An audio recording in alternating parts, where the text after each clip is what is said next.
यदि आप झारखंड में आदिवासियों की जमीन पर घर बनाकर रह रहे हैं, ये खबर आपके लिए बेहद महत्वपूर्ण है। रांची में 40 वर्षों से रह रहे 13 परिवार एक झटके में बेघर हो गए। प्रशासन ने कोर्ट के आदेश पर बुलडोजर चलाकर घरों को ध्वस्त कर दिया और जमीन को खाली करवा दिया। इस घटना के बाद झारखंड में सीएनटी एक्ट को लेकर बहस तेज हो गई है। बहुत से लोग पूछ रहे हैं कि आखिर ऐसा क्या कानून है जिसके कारण 40 साल बाद भी किसी का घर उजड़ सकता है। दरअसल सीएनटी एक्ट यानी छोटा नागपुर काश्तकारी अधिनियम एक ऐसा कानून है जो झारखंड में आदिवासियों की जमीन की सुरक्षा के लिए बनाया गया है। ये कानून अंग्रेजों के शासनकाल में लागू हुआ था, लेकिन इसके पीछे कारण बहुत बड़ा था।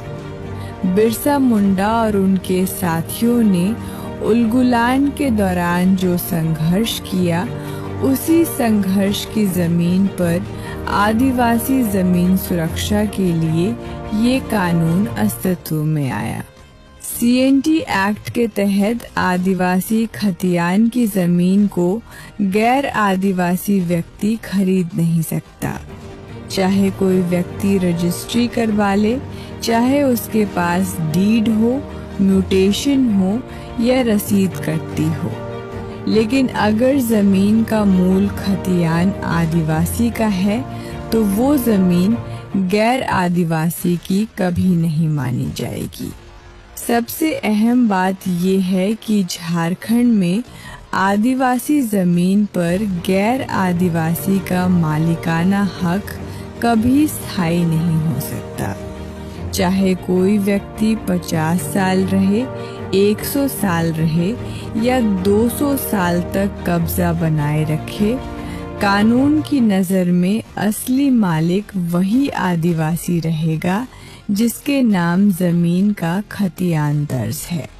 यही कारण है कि जब भी उस आदिवासी परिवार का कोई वंशज, चाहे बेटा हो, पोता हो, परपोता हो, बेटी हो या बेटी का बेटा हो, कोर्ट में दावा करता है कि ये जमीन हमारे पूर्वजों की थी और अवैध रूप से गैर आदिवासी के पास चली गई, तो कोर्ट उस जमीन को भू वापसी के तहत वापस दिला सकता है। सीएनटी एक्ट में भू वापसी की व्यवस्था इतनी कठोर है कि कई मामलों में समझौता भी काम नहीं करता। यदि कोई गैर आदिवासी केस करने वाले आदिवासी को पैसा देकर समझौता करवा ले और वो कोर्ट में कह दे कि मुझे जमीन नहीं चाहिए, फिर भी कोर्ट ये मानकर नहीं चलता कि जमीन गैर आदिवासी को दे दी जाए। कोर्ट ये मान सकता है कि आदिवासी को दबाव या लालच में समझौता कराया गया है। ऐसे मामलों में जमीन उसी आदिवासी को वापस दी जाती है, या यदि वो जमीन लेने से इनकार कर दे तो फिर जमीन किसी भूमिहीन आदिवासी को दी जा सकती है। और यदि कोई भूमिहीन आदिवासी भी ना मिले तो जमीन सरकार के नियंत्रण में चली जाती है। इसी कानून के कारण झारखंड में आदिवासी जमीन की खरीद बिक्री, पट्टा या लंबे समय के लिए लीज पर लेना भी जोखिम भरा है।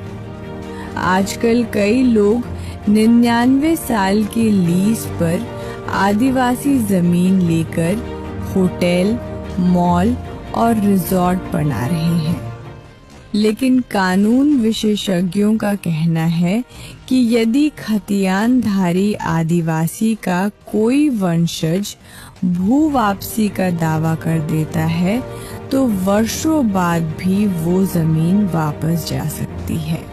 यहाँ तक कि यदि आपने जमीन किसी गैर आदिवासी से खरीदी है, लेकिन वो गैर आदिवासी पहले किसी आदिवासी से अवैध तरीके से जमीन लेकर बैठा था, तो कोर्ट सबसे पहले उसकी रजिस्ट्री को रद्द करेगा और उसी के साथ आपकी रजिस्ट्री भी स्वतः रद्द मानी जाएगी। इसके बाद आपका मकान, दुकान या बिल्डिंग सब कुछ उस जमीन से हटाया जा सकता है। रांची मधुकम का मामला इसी का ताज़ा उदाहरण है, जहां 40 साल बाद भी कोर्ट के आदेश पर 13 घरों को तोड़कर जमीन को वास्तविक मालिक को वापस दिलाने की कार्रवाई की गई। ये घटना पूरे झारखंड के लिए एक बड़ी चेतावनी है। गैर आदिवासी लोगों को जमीन खरीदने से पहले CNT और SPT एक्ट की पूरी कानूनी जांच करनी चाहिए, क्योंकि कई बार जमीन दलाल और भूमाफिया गलत कागज बनाकर जमीन बेच देते हैं, लेकिन जब मामला कोर्ट में जाता है तो नुकसान जमीन खरीदने वाले को ही झेलना पड़ता है। विशेषज्ञों का कहना है कि CNT एक्ट का उल्लंघन केवल व्यक्तिगत गलती नहीं, बल्कि एक संगठित जमीन माफिया तंत्र का परिणाम है, जिसमें दलाल जमीन बेचकर निकल जाते हैं और बाद में पीढ़ियों बाद भी कार्रवाई का सामना आम लोगों को करना पड़ता है।